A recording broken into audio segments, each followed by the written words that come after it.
Audio check.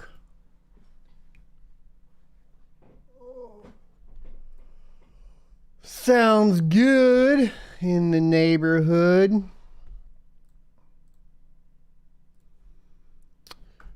Good afternoon, ladies and gentlemen, boys and girls, and welcome to the Crypto Mining Morning Show that is now the Crypto Mining Noon Show as far as Central Texas time goes. That being said, of course, I was up late last night picking up an RX 6500 XT for testing on the channel. We have most of the testing done, and it should, hopefully I'll have the video out today. That's the plan, at least right now. And then other content, we do have that helium miner. It's still syncing. I did move it to a different location that should be, in theory, better as far as syncing speeds. And so hopefully we'll have a review and an overview of that. Other things coming to the channel. We do have a couple new sponsors that are going to be coming up, so that should be good. Hopefully, I'm working on those today.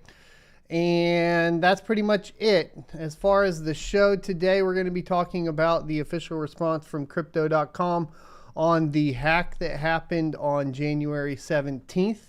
And then we're going to be talking about a DDoS event on Ergo blockchain that occurred yesterday. And it took down a couple mining pools, along with, of course, we'll talk about the GitHub release for the node update to prevent that. And then we'll go through our normal cryptocurrency mining content. But before we get into it, let's go ahead and run the partnership for today. Not an ad, a partnership. It's a little different. Basically, only get affiliate money. But the more you order, the more you support the channel, all that sort of thing. And if you aren't aware, we have our new shirts, which are down below the video that you can click and purchase through Teespring. And that is the Keep Calm Mine On shirt. I got one. It looks pretty good. Pictures on my Twitter @SonOfATech. Today's video is brought to you in partnership with GamerSupps. GamerSupps provides a healthy alternative to sugary energy drinks with delicious flavors like Misfits Melon or my favorite Blue Raz. I use the GamerSupps as an alternative to support my active lifestyle outside of content creation. Caffeine-free options are great for late-night gaming after the kids have gone to bed. And my favorite part about GamerSupps is that they accept cryptocurrency. And for a limited time, when you purchase a tub with cryptocurrency, you will receive a Bitcoin shaker. Follow the affiliate link in the description. And don't forget to use code SOAT at checkout. And cheers. This is my last bit of black cherry, unfortunately. And of course, hopefully they'll send me some more. It's been my new favorite lately. I like the Blue Raz. The black cherry's a little sweeter, a little less tart, but you know, it is what it is. So we got all the GamerSupps swag going on, all that goodness. Let's hop into the first article for the day. Or I guess a blog post from Crypto.com. And let me get this window capture up and running real quick. Boom, done, bam, we did it. We know how to work our tools. We've been doing this long enough. All right, Crypto.com security report and next steps. Following the 17th of January security incident, we are sharing our findings together with enhancements we've made to our security infrastructure and the introduction of the Worldwide Account Protection Program. Summary. On 17th of January 2022, Crypto.com learned that a small number of users had unauthorized crypto withdrawals on their accounts. Crypto.com promptly suspended withdrawals for all tokens to initiate an investigation and worked around the clock to address the issue. No customers experienced a loss of funds. In the majority of cases, we prevented the unauthorized withdrawal, and in all other cases, customers were fully reimbursed. The incident affected 483 Crypto.com users. Unauthorized withdrawals totaled 4,836.26 Ethereum and 443.93 Bitcoin, and approximately $66,000 in US in other currencies. Sorry, $66,000 equivalent in other currencies. So what happened? On Monday, the 17th of January, 2022 at approximately 12:46 a.m. UTC, Crypto.com's risk monitoring systems detected unauthorized activity on a small number of user accounts where transactions were being approved without the 2FA authentication control being inputted by the user. This triggered an immediate response from multiple teams to assess the impact. All withdrawals on the platform were suspended for the duration of the investigation. Any accounts found to be impacted were fully restored. Crypto.com revoked all customer two-factor authentication tokens and added additional security hardening measures, which required all customers to re-log in and set up their two-factor authentication token to ensure only authorized users' activity would occur. Downtime of the withdrawal infrastructure was approximately 14 hours, and withdrawals were resumed at 5:46 p.m. UTC on the 18th of January 2022. What did Crypto.com do to fix the problem? In abundance of caution, we revamped and migrated to a completely new two-factor authentication infrastructure. I'll talk about why I think that's important in a second. 2FA tokens for all users worldwide were subsequently revoked to ensure the new infrastructure was in effect. We have mandatory 2FA policies on both the front end and back end to protect users during this revocation phase, as outflows such as withdrawals have a requirement to set up and use 2FA in order to withdraw. Crypto.com introduced an additional layer of security on the 18th of January 2022 to add a mandatory 24-hour delay between registration of a new whitelisted withdrawal address and first withdrawal. Users will receive notifications that withdrawal addresses have been added to give them adequate time to react and respond. The notification messages provide useful reminders and instructions on contacting our team if the address whitelisting was unauthorized. Full audit of the entire infrastructure has been conducted internally, with a number of improvements being implemented to further harden the security posture. While Crypto.com already performs internal and external pen tests, Crypto.com has immediately engaged with third-party security firms to perform additional security checks on our platform, as well as initiating additional threat intelligence services. Crypto.com will be releasing additional end-user security features as we move away from two-factor authentication and to true multi-factor authentication, providing added strength for our global user base. So the next steps, Crypto.com is introducing a worldwide account protection program, WAP.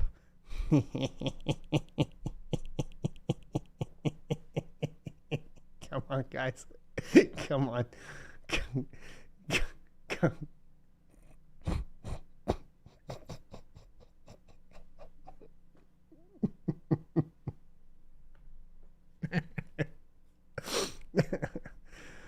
WAP is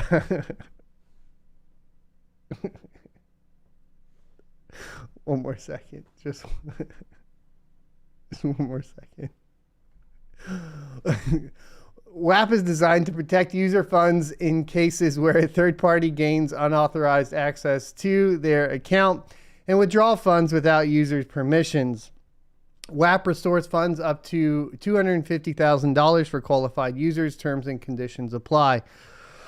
Quote, the safety of our customers' funds is our highest priority, and we are continually enhancing our defense in-depth security and protection measures, end quote, said Chris Marszalek, co-founder and CEO of Crypto.com.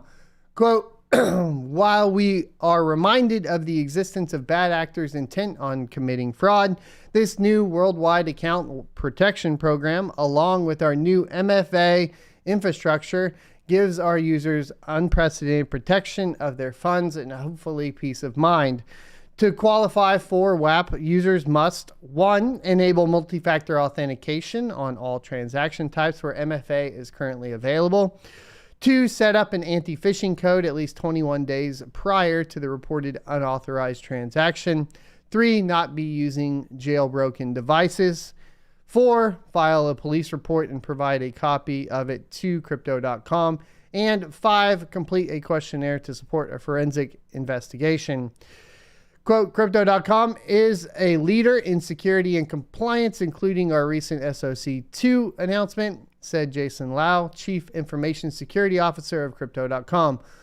Quote, while our goal is to prevent any security breaches, our industry-leading insurance policy and worldwide account protection programs offer our customers additional protection in rare instances when there is an incident. Terms and conditions may vary by market according to local regulations. Crypto.com will make the final determination of eligibility requirements and approval of claims. WAP will be rolling out in select markets starting on the 1st of February 2022. All right, so what you need to know is essentially what I can tell is that whatever database was holding their two-factor authentication keys was leaked. That's the best I can tell. Now, I can't confirm that. Hopefully, they release more information giving us exact details. That or the whole two-factor authentication setup was broken from the get-go. I don't really know exactly. Now, obviously, to prevent this right away, one of the things that they're doing is basically holding your ability to withdraw to any address you want to immediately and making that delay 24 hours. This can be problematic, of course, if we're talking about needing to act within the market on trades, etc., and move funds out of Crypto.com, especially if that is one of your few, if not your only option to purchase cryptocurrency with the US dollar, because, of course, depending on your geographical location, Crypto.com may very well be one of, if not your only option to move funds easily between fiat currency and crypto. So that's a little bit disappointing. It is nice, though, that they are finally implementing multi-factor authentication. This should have been done, in my opinion, quite some time ago. Personally, I use YubiKeys. I know a lot of people have heard me talk about those before. You can use them in a two-factor authentication setup, but it's a lot better if you can actually use the hardware of the YubiKey to force directly with any application that you're utilizing. Examples of websites that provide this is like Cloudflare, for example. Anyways, so hopefully that will get put into place and will prevent, obviously, some of these issues that are going on, because essentially if you're able to use like true multi-factor authentication, if you're able to use a physical device, what that will prevent is somebody getting access just to the two-factor authentication key and plugging that into basically any two-factor authentication application, whether that be Authy, Google Authenticator, whatever, and then they recover that key and pop it out. It's a pretty archaic form of, I guess, multi-factor authentication, but two-factor authentication. A little bit better than email, arguably. Obviously, because email can get pulled right out of the air in some instances, and a little bit better than SMS because, once again, same thing, but not as good as it needs to be for finances, etc. So it's good to see them moving towards that. Obviously, this whole WAP program is hilarious that they didn't think about that from a PR standpoint as far as naming conventions go, but maybe they did and they just thought it was funny. I don't know. It is what it is, as far as that goes. Now, let's go back through the principles of crypto, make sure that you guys understand that you should not be holding a majority of your funds within a centralized exchange. The point of crypto is to provide control of your finances to the individual and remove the need for third parties, including banks, governments, and of course, exchanges such as Crypto.com. Where we are at as far as the society goes is not fully moved into the blockchain. We also have a lack of personal responsibility, and that's when things like this happen. Essentially, because we have a lack of personal responsibility, people leave their funds within a centralized exchange and then expect the centralized exchange to basically cover their butt in a similar fashion to, of course, like a banking system. Crypto.com has obviously put into place, insurances, etc., to make sure that their users are protected just like a bank, essentially, as far as, having the funds to refund users, etc., clearly up to $250,000. If you're keeping more than $250,000 in a centralized exchange, I guess you're definitely balling. but you also might be stupid.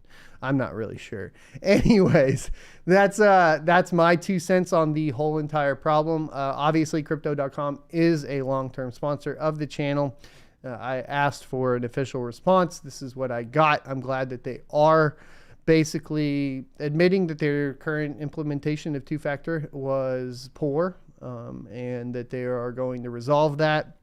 So that's good as far as that goes from that perspective. I think I've kind of gone over, the issues that I have with centralized exchanges in general. And just be careful out there, boys. If you need to learn more about utilizing paper wallets or hardware wallets, if you're new to crypto, I'll probably be going back through some basics again this year. I know that I have a lot of people asking me about how do I get into mining, so I know I need to get that going as far as a video series. Part of that, of course, is going to be securing funds. I am by no means the best at securing funds at all, but I can give the best information that I can to you all as far as that goes. So let's go ahead and talk about Ergo and the issues that Ergo has been experiencing over the past couple days. Now, the only reason I got wind of this was on Twitter, and then I had to hop into their Discord. Now, in the Discord, this is the original message, which was yesterday at 3:18 a.m. It was from Kushti to HeroMiners.com. This was basically a screenshot that Hero Miners screen capped and put into the mining channel within the Ergo Discord. So technically it's a private DM, but it wasn't privately DM'd to me. So this is, as far as I feel, is public information and should be discussed.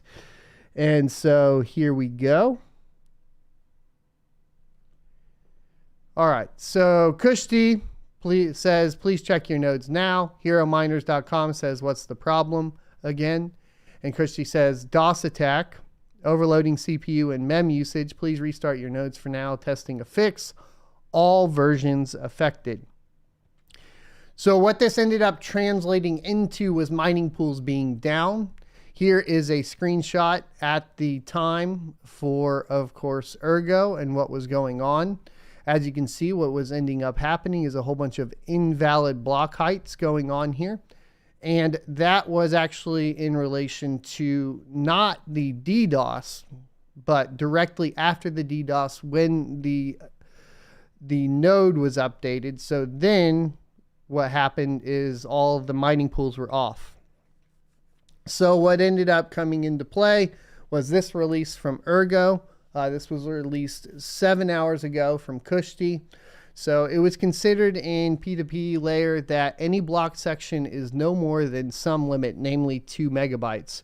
While this is true for transactions where limit can be changed by miners through and so exceed 2 megabytes and extension section 10 kilobyte max, there's no check for UTXO set transformation proofs. Most of the nodes generating and not downloading. Remember, we have a little bit of an English barrier here, so let's try to figure this out. So it was the case that one transaction made 5,000 UTXOs.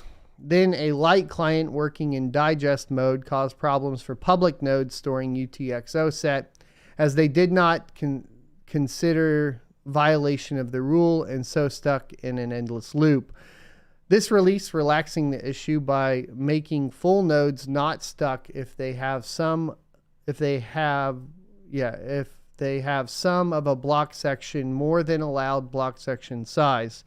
In this case, the node is still sending it. On client side, there is some relaxation of the limit. However, to protect the light clients fully, we need to introduce consensus level checks for UTXO set transformation proofs in a next soft fork, or miners can vote on raising costs of output. So the vote, I guess there's going to be another vote coming to Ergo on this next soft fork that will either basically introduce consensus level checks for UTXO and set transformation proofs, or raise the cost of an output. So that's kind of where we're at. So it doesn't seem like it was like a full DOS attack. I mean, essentially it was, but it was because one transaction made 5,000 UTXOs here, which I guess we could take a look at on the Ergo Explorer.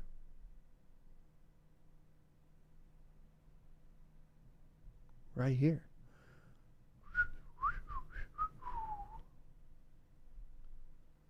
Circulating supply, transactions per day.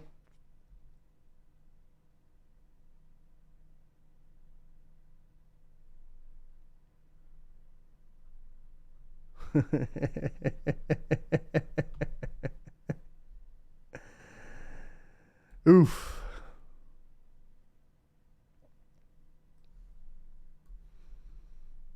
All right.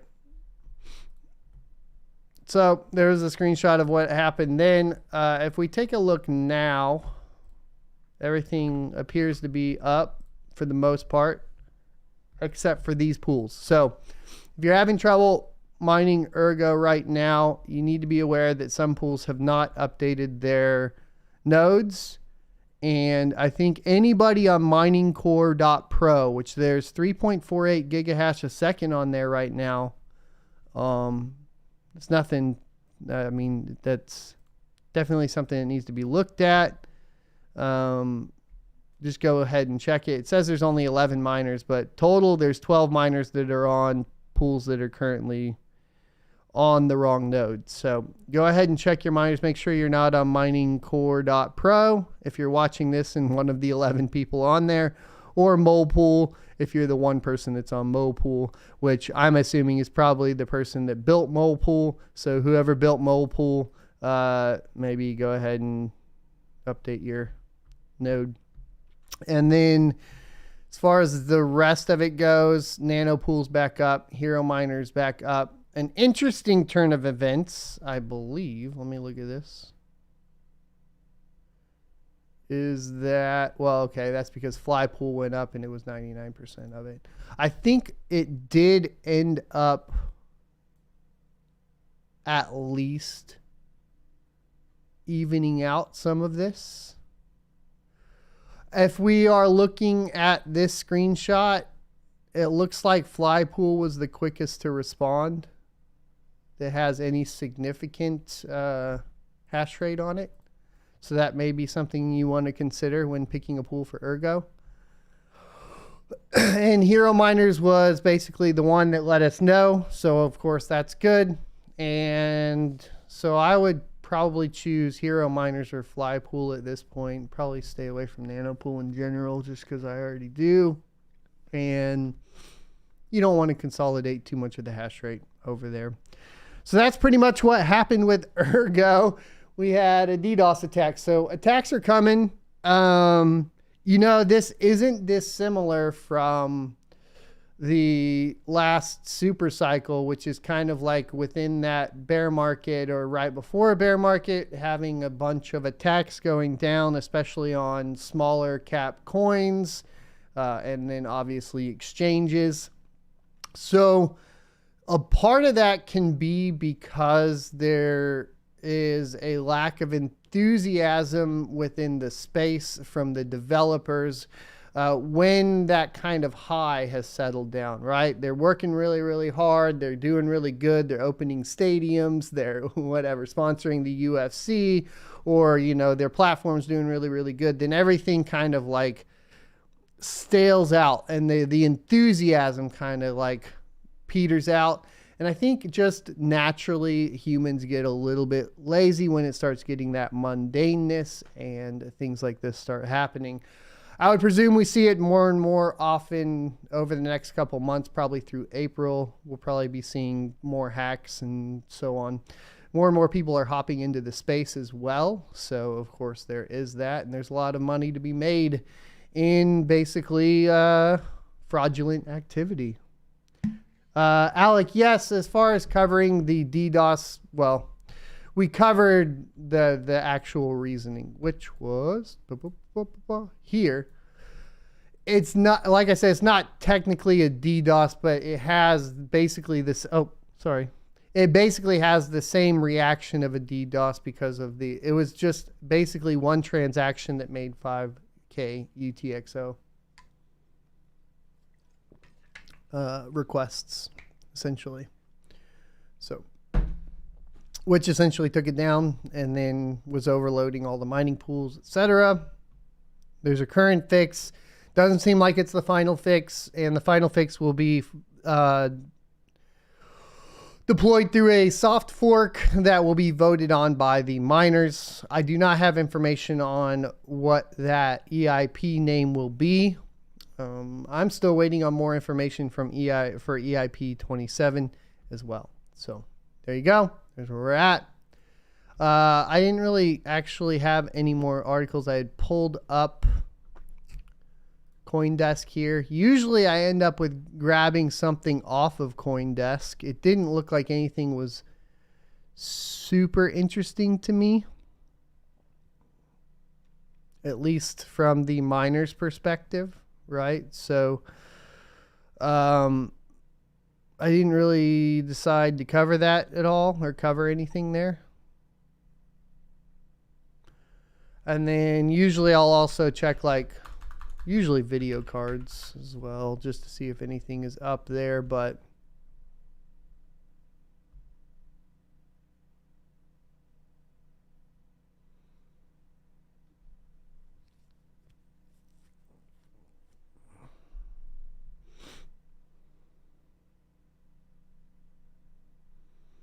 does look like that Navi 24 is going to be in laptops primarily, which means we won't be getting the memory speed increase in the regular line. So to me, it sounds like that 6900 or 6950. Well, I don't know.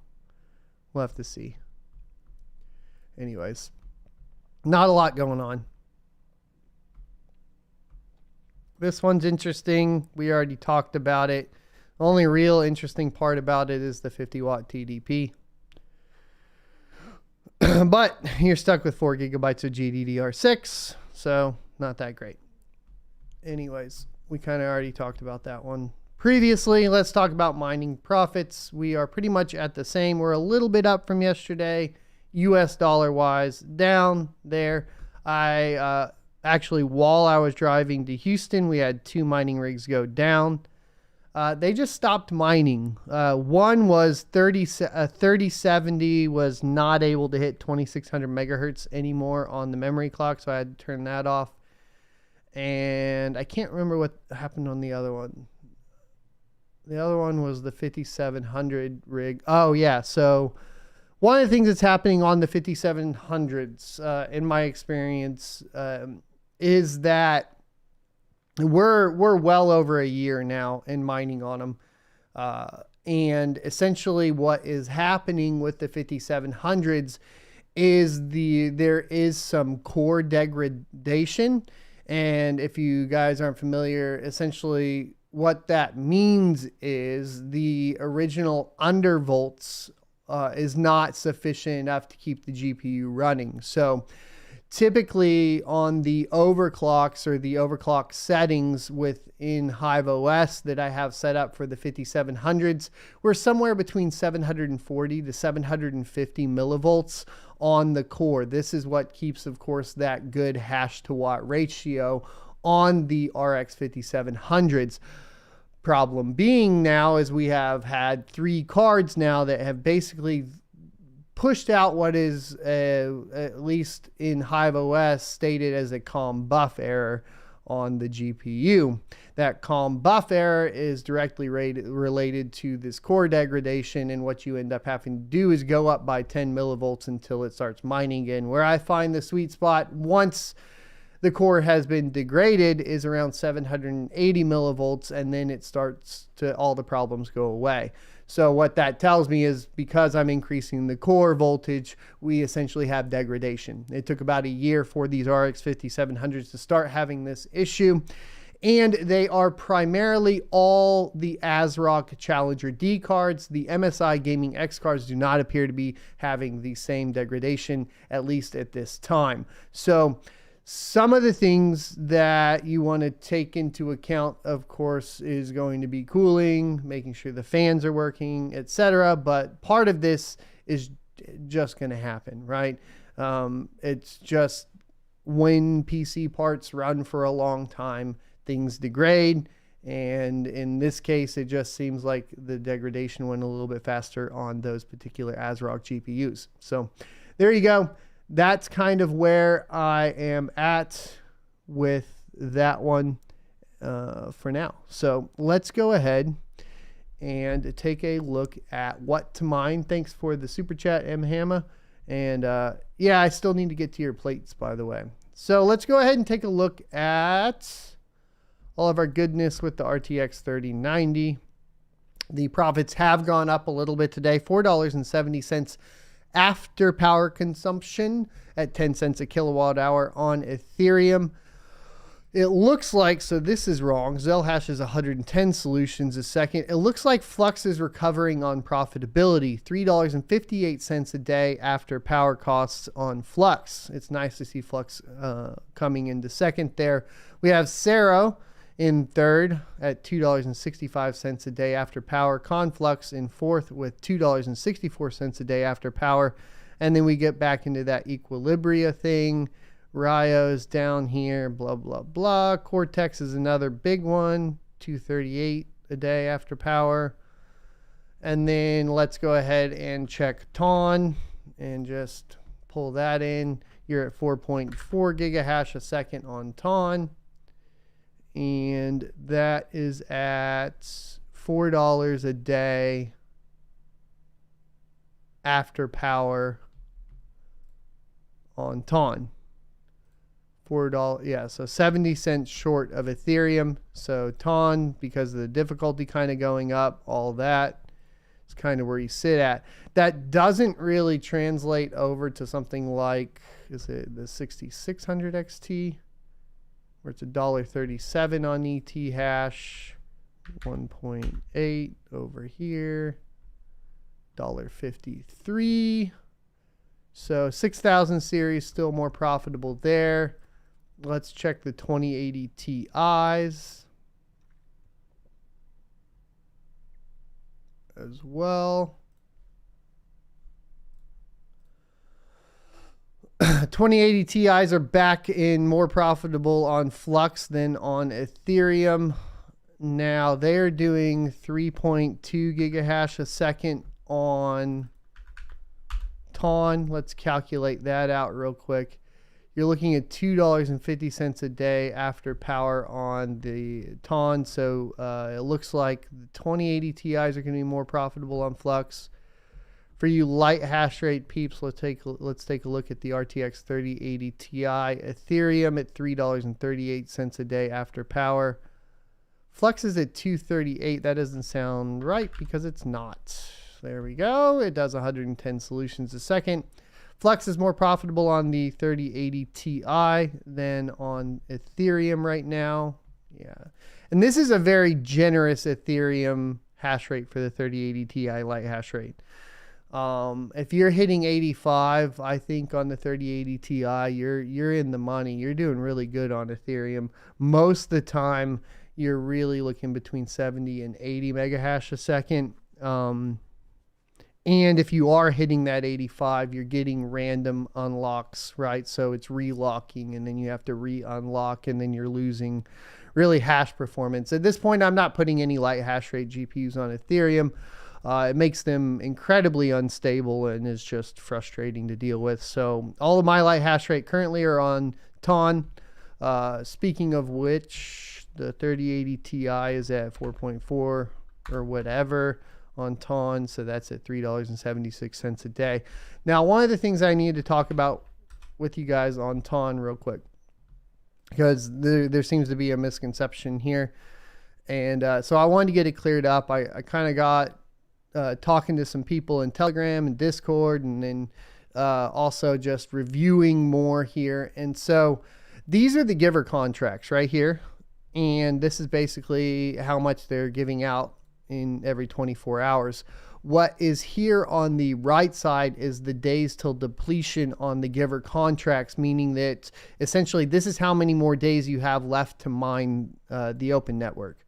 So at best, right? And as these run out, the other ones are going to accelerate is what my assumption would be, right? So It's going to be weird because when this one finishes in 150 days, profits will probably go down significantly, or either profits go down significantly or the amount of days till depletion on the other contracts go down significantly.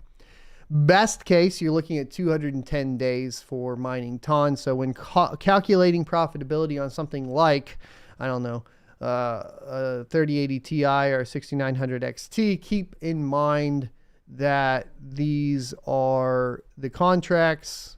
Go to ton.org/mining so you can keep track of how many days are left before the giver contracts deplete. Okay, so, and these are all that I did confirm because there was a question. I did confirm essentially that these are all of the giver contracts to the best of my knowledge. So these are the days for sure. All right. So that's kind of where you're at with TON. I did not win that 3080 Ti there, unfortunately. It is what it is. Let's go ahead and take a look at mining pool hash rates. It looks like Ergo is recovering, so we're good there. Let's take a look at Raven Coin since the halving, see if we've pretty much found our sweet spot. It doesn't look like it. I mean, it's remaining over 5 terahash a second, but it has dropped again a little bit more. Difficulty isn't corresponding quite as quickly with the drop in hash, though, unfortunately. So I think it's going to take a little while longer for Raven Coin to really find its sweet spot before we know what the profitability is going to end up being for this particular cycle. Let's take a look at Flux. My assumption is Flux has had some sort of change go on.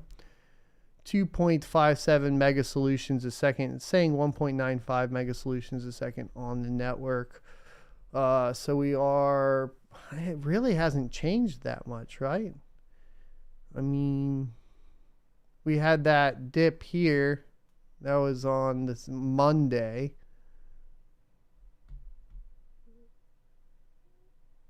So what we had there was the Flux is back in the game because of a price increase is what it looks like.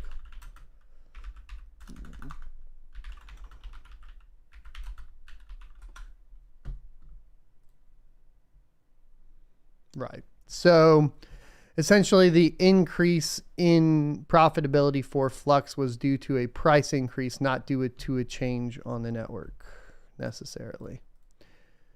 All right. Let's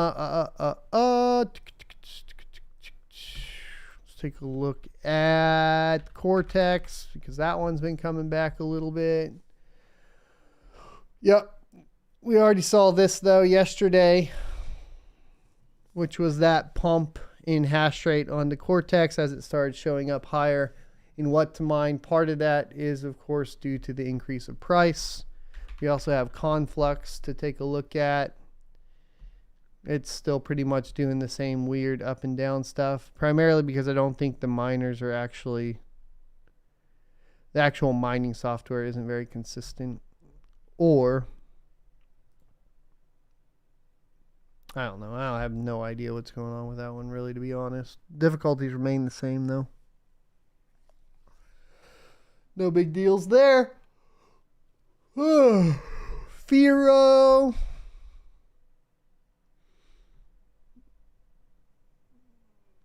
A pump up on Monday and Tuesday. Difficulties remaining the same. Unfortunately, over 50% of the hash rate is on 2miners.com. That probably needs to get resolved. If you're on Firo, maybe move to something else. Should do Firo solo. Ha ha. Let's take a look at Vertcoin. Vert's still kind of all over the place. A lot of people trying things out. I don't think there's a solo pool for Vertcoin, but I think you can solo it pretty easy. There's a couple guides. Anyways, it's pretty much going to call it for that review. Let's take a look at mining pools profits.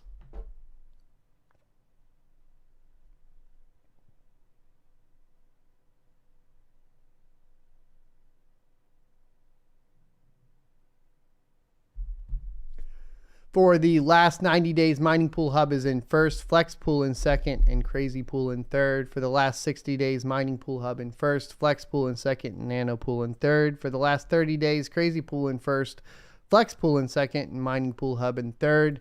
Last 21 days, Crazy Pool in first, Flex Pool in second, and Mining Pool Hub in third. Last 14 days, 2 miners in first, Mining Pool Hub in second, and Flex Pool in third. Last 7 days, you have 2 miners in first with Flex Pool in second and Nano Pool in third. Last 3 days, 2 miners in first, Crazy Pool in second, and Nano Pool in third.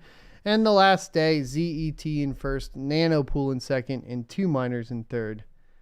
Sorry, guys, I'm getting essentially inundated with text here real quick. So let me get it sorted real quick.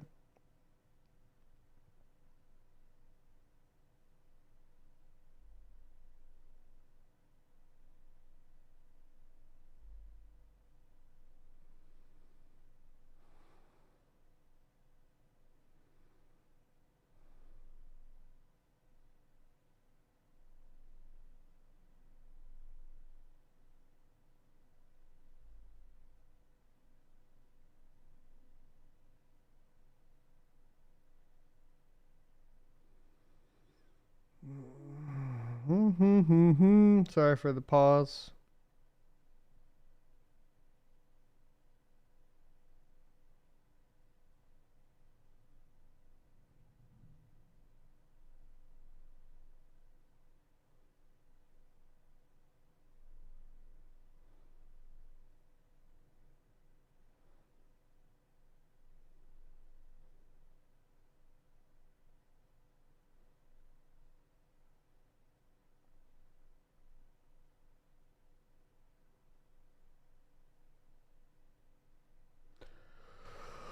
Okie doke.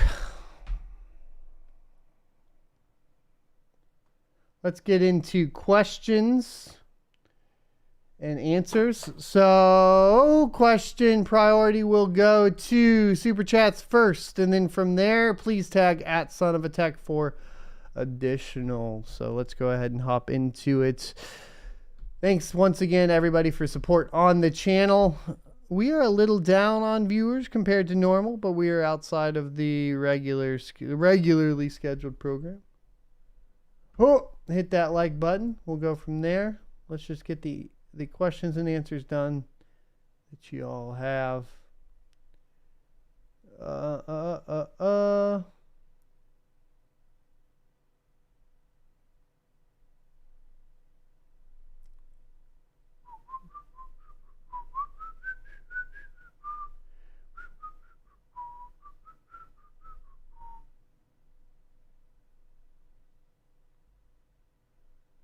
Da, da, da, da, da, da, da. Not a lot of questions, huh, today?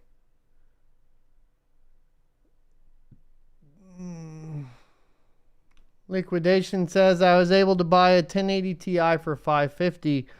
Are they still a good deal for mining, or do you think you should just pass on it? I mean, for $550,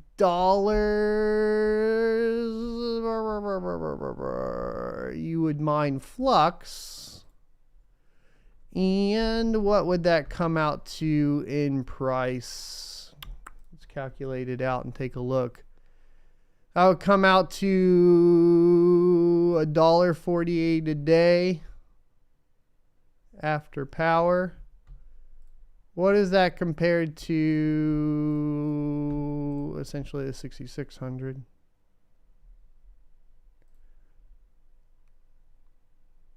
Yeah, I mean, it's almost in there. It's almost in the money, right? On Flux.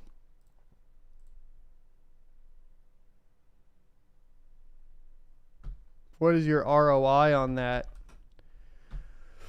550 divided by $1.48, let's say. That's a year and 6 days, a year and 7 days about.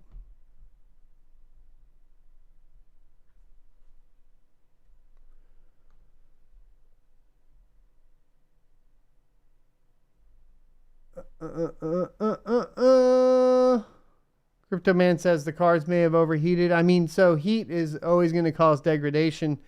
As far as like how much overheating, I guess, but they were undervolted and the cores are running at like 50C, 50, 60C.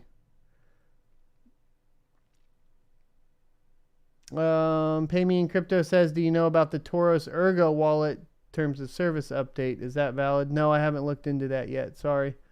M. Hamma says, that's not a tech. No problem. Okay, never mind. That's fine.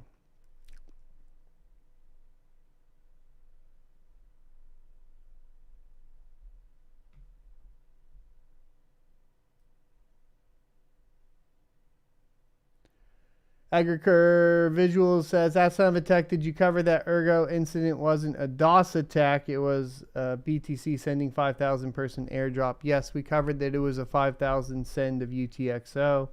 Thank you. It responds the same as a DOS attack, I suppose.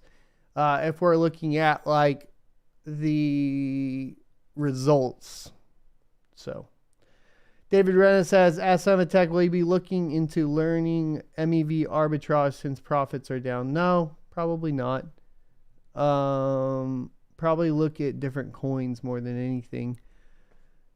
Jan Original says, what do you think of chia farming? I really am more and more disappointed with their team the more I follow them on Twitter. Mano Miner says, that's not a tech. Will you try to get more RX 6500 XTs? Nope, I will not be getting any more 6500 XTs. Hopefully the review will be out today for you guys as well. John Bronson said, that's not a tech. I bought a 3080 12 gigabyte for 1600 from Newegg. Worth mining on it, or should I return it while I can? I don't have a 12 gigabyte yet, I don't have a 3080 12 gigabyte yet. I haven't even gotten to test one. 1600 sounds expensive, but you know, you could mine some Flux or some Ton, see where you're at, and then calculate out your return on investment. Cybertrip says, ask Tech, any idea where you can stake some Raven coin? I don't know about staking. I mean, nope, I do not. David Renner says, at Son of Tech, will you be looking into learning? No, I already answered that. David Rosa said, at Son of Tech, never tried CPU mining before, but you have a chance to purchase some data center surplus servers for around 175 each. You'd be better served to probably spin up like nodes on like old data center surplus servers. John D says, at Son of Tech, do you have a background in tech or work in IT? Yes, I was a cloud solution specialist for 6 years. A regression pen tester for 3-4 years.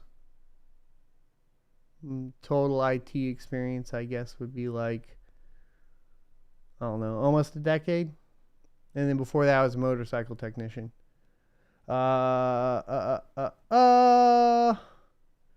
Brent Free says, that's Son of Tech. Which coin would you solo mine now? If I solo mine something, man, Red Panda will get mad at me.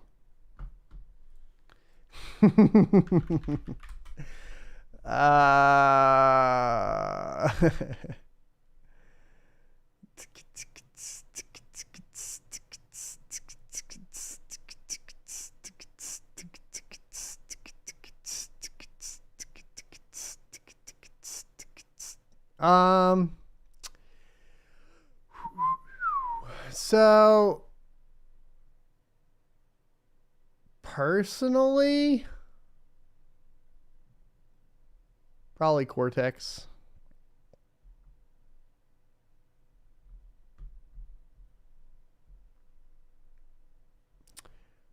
Probably Cortex.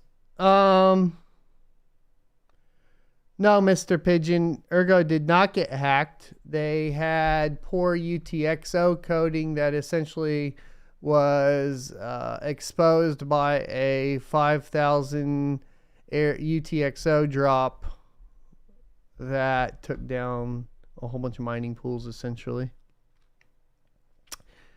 Robbie Roma says, off topic, what do you ride? I ride a Yamaha FZ09, a 2014, because I wanted I didn't want the anti-wheelie and the ABS. So it was the last year of that. Cap2 says, outside of a tech, what are your thoughts on Raven coin? It's there. It's a thing.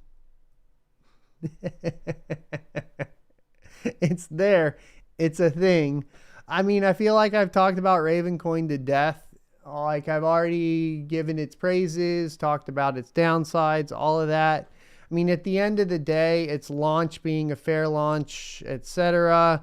No pre-mine, no ICO, no airdrops, that sort of thing means it's going to be a slow grower, you know? It's going to take a long time for it to take off. I know that the NFT side of it is growing, but you know, if you're actually trading NFTs and wanting to make money off of them, you're going to use platforms where everybody's at, because how are you going to sell something to somebody that's not on a platform? So it's there. I think some more interoperability would help Ravencoin a lot. I think that's what it needs. I don't know what you want me to chug, Techie, but thanks for the $5.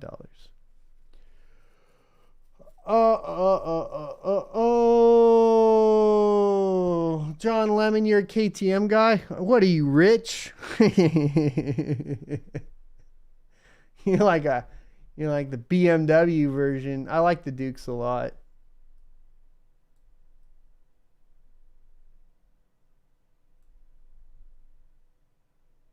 But you can get a lot more power for a lot cheaper.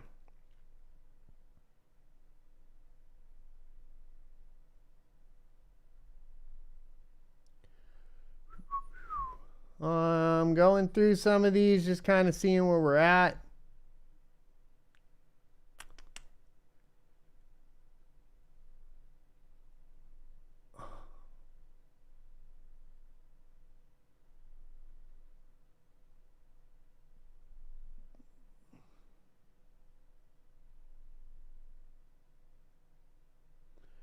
I don't have any news on when Intel GPUs are coming out. Make sure you tag at Son of a Tech with questions. It's hard to read it otherwise.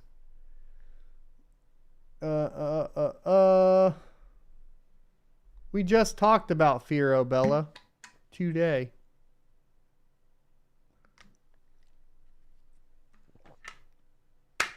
Titan Nightmare. I did work on Harleys primarily.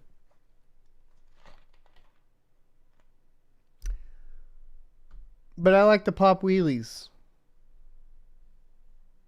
And the FZ09 does that.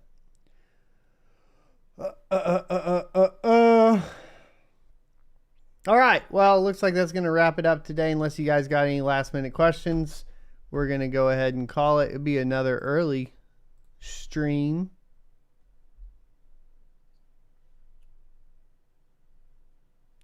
And then it comes in. So Matthew Cassidy says, I like to earn some interest on crypto. You have a little in crypto.com, not a lot. How do you feel is a good way to go about earning interest? Utilizing decentralized finance platforms that allow you to control your keys. That can be anything from like Uniswap to PancakeSwap, etc.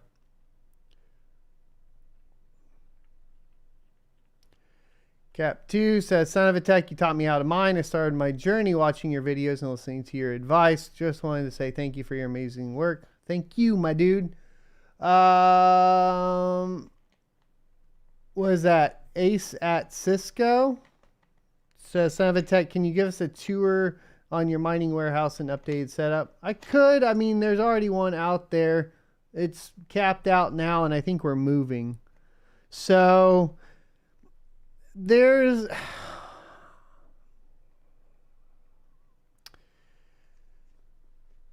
So I was going to upgrade the power next. That's what we were going to do. However, there's an unfortunate case of miner mayhem in the units I'm in, meaning a bunch of miners have moved in.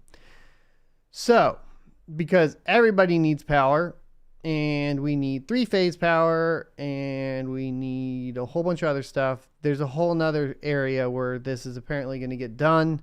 I'm still working through the details, but it looks like we're going to be moving the farm again, which kind of sucks, but it should resolve my power issues. So that'll be good because I'm at 21 kilowatts, I think, right now.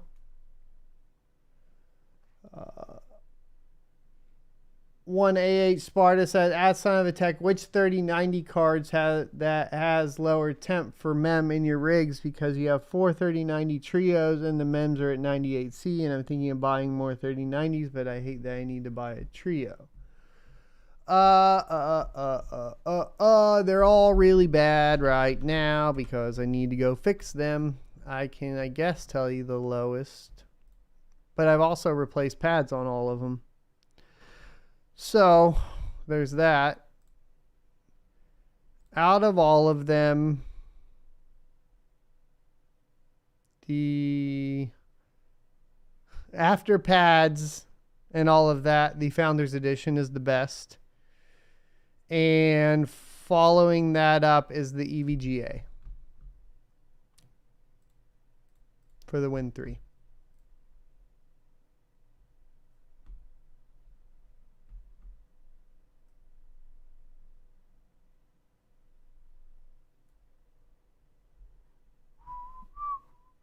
Liquidation says, "How does the 1660 Super Hynix memory BIOS mod work, and how does it manage to mine more than the one with the Samsung memory?"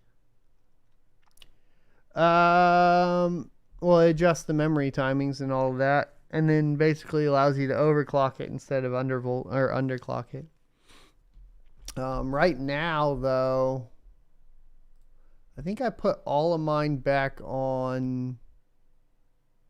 No, they're all on that same BIOS, but I put the overclock back. So I'm just running them at the 31 mega hash a second or whatever.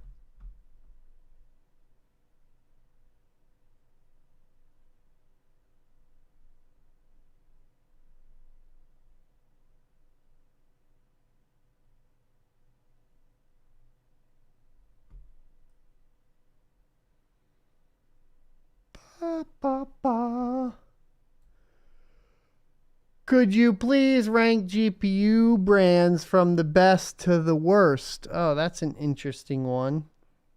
I could try, but it changes every cycle. So what was good, like, and it's also, it's kind of weird.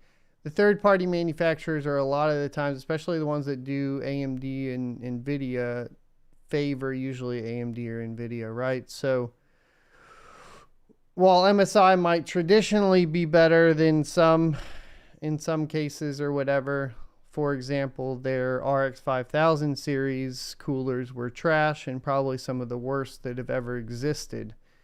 So that's a weird one. If we're just talking about the latest versions, I would say for like AMD, Sapphire seems to be the best right now, with XFX coming in after that, and then Power Color after that, and then MSI after that.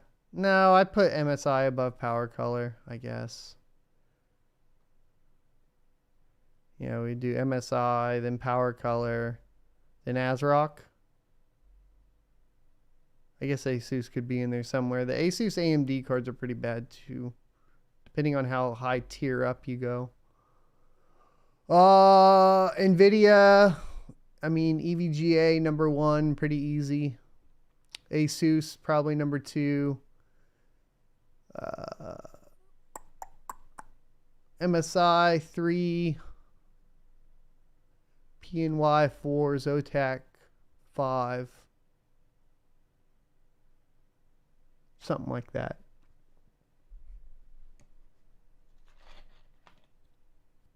I don't mess with a lot of palettes. I really don't like any of the gigabytes, even though the gigabytes in my main system right now, the 3090.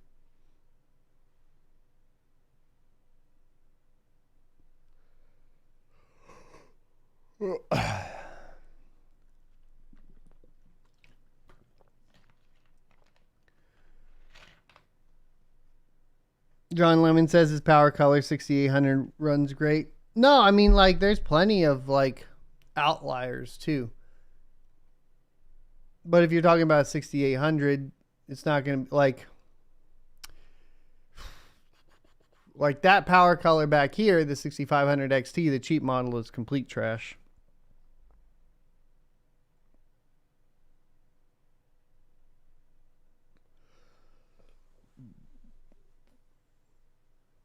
The Gigabyte motherboards have gotten really good.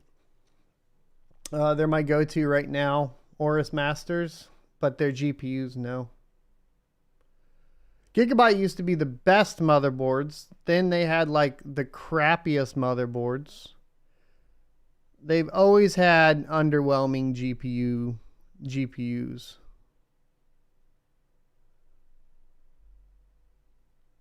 And then now their motherboards are kind of coming back.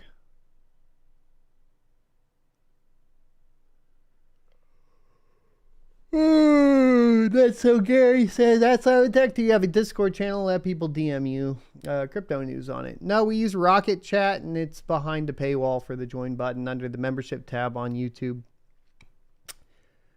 John Lemon says, XFX BC160 thoughts. I haven't watched all of Bits' information on it. It looked pretty good, but for the price, it looks pretty sketch, right? Like, I think even in bulk pricing, what I was seeing like farms paying for was like $1,400 each a piece for, and that's bulk pricing. And then what are they on AliExpress?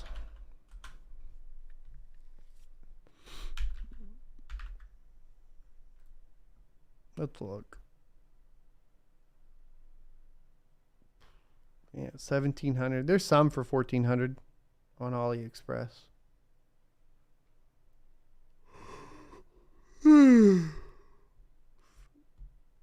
The fan design makes them nice. The power rating and the 72 megahash a second makes it nice. Is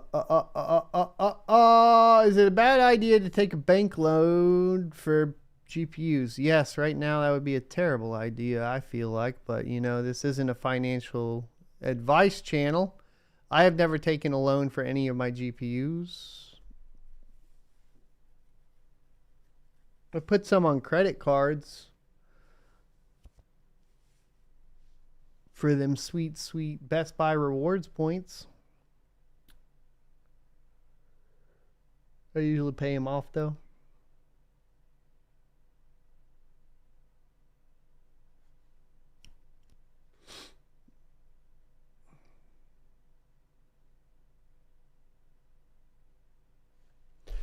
What is the RTX A4000 at?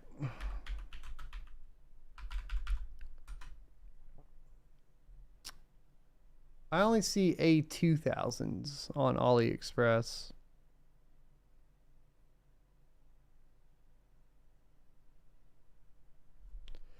For like 700-800, A4000 for like 1,300.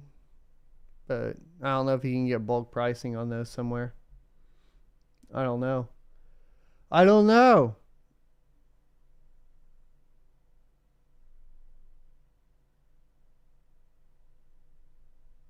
Miner Illusion says, are you going to talk about the new water-cooled Antminer? I didn't know Bitmain announced one. Let me look. The Antminer S19 Pro Hydro.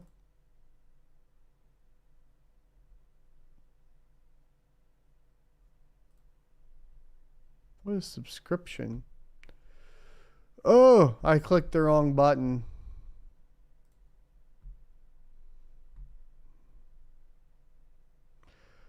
Coming out in May or September, 200 terahash. That seems pretty good. What are you looking at? 198 terahash at 5,500 watts. All right, so inlet water temperature, 3-phase AC input wires, 10 amp per wire. Operation altitude is recommended below 2,000 meters. Man, that's a lot of points of failure, though. Point of failure, point of failure, point of failure, point of failure, point of failure, point of failure, point of failure, point of failure, point of failure, point of failure, point of failure. How many is that? Like, bro, like, I don't know. Like, if I mean, like, the stats look good, but, like, I'm just thinking, like, and then where are you going to get parts for it? Are they standard off-the-shelf plumbing parts? And then...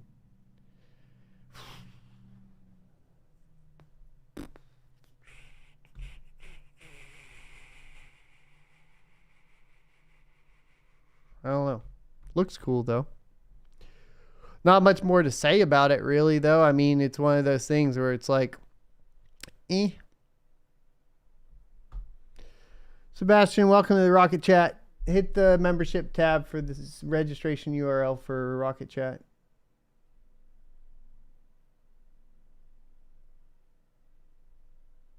A minimum order of 190 units. How much are they going to be?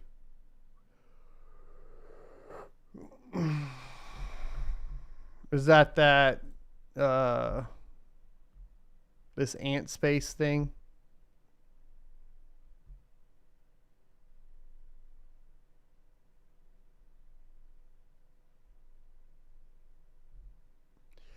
Yeah, is recommended to be used simultaneously with the Antminer S19 Pro Hydro. Please click here for more info on that. The Bitmain HK3 has a capacity of 210 units with a total consumption less than 1 megawatt. The miner capacity, blah, blah, blah, blah, blah, blah.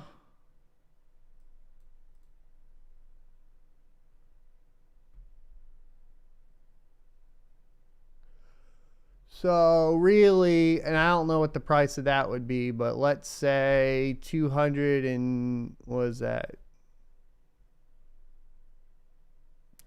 210. So if you filled one of these units up, 210 times 198, that's 41,580 terahash. If we plug that into what to mine? Hold on. Terahash to gigahash. Blah blah blah blah blah blah blah blah blah blah blah blah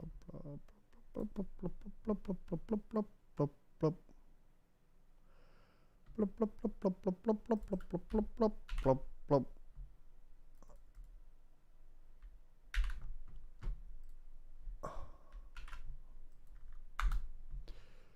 Calculate out what the revenue would be. Oops.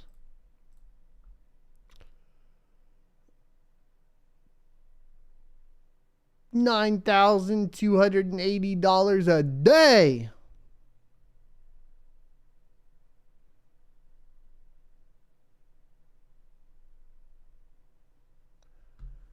So we know that traditionally, what is it for Bitmain?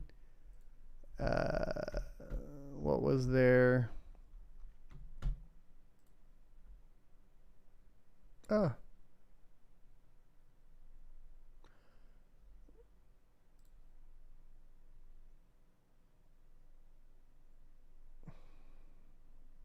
Well, this is easy, right? So 41,580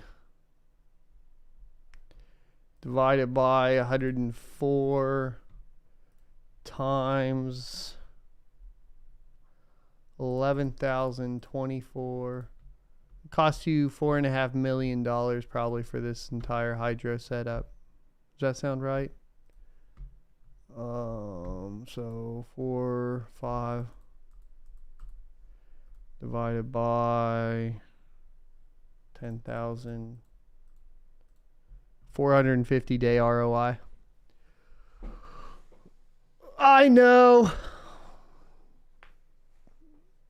but I'm just doing quick, dirty numbers and playing around.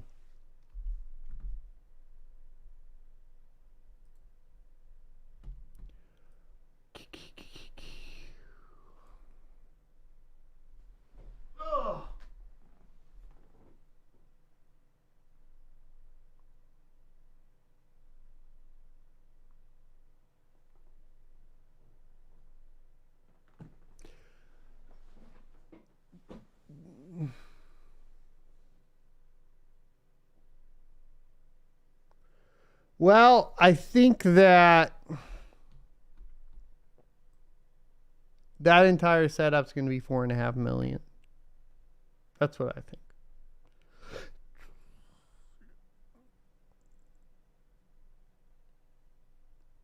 That's what I think.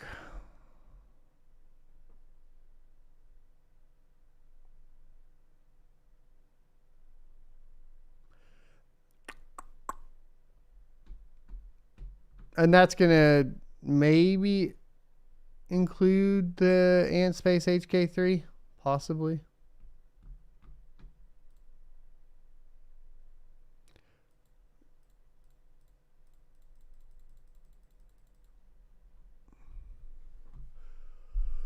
Where were we at with BT miners? Any good pricing?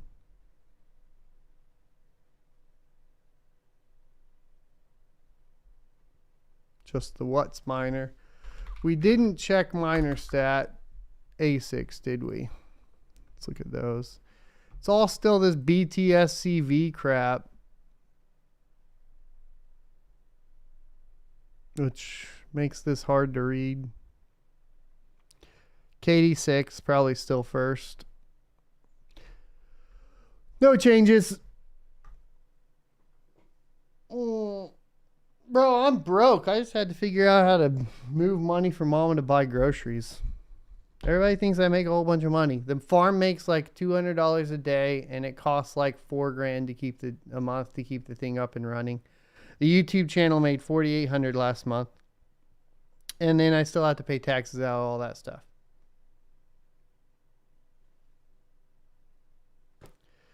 That's why I say this is not financial advice, it's just what I do. But what I have done is successfully not have to work a day job. So there you go. Thanks for watching, everybody. Be sure to hit the like, comment, and subscribe down below. We're going to keep working through it. This bear market's been fun. I'll see you next Tuesday.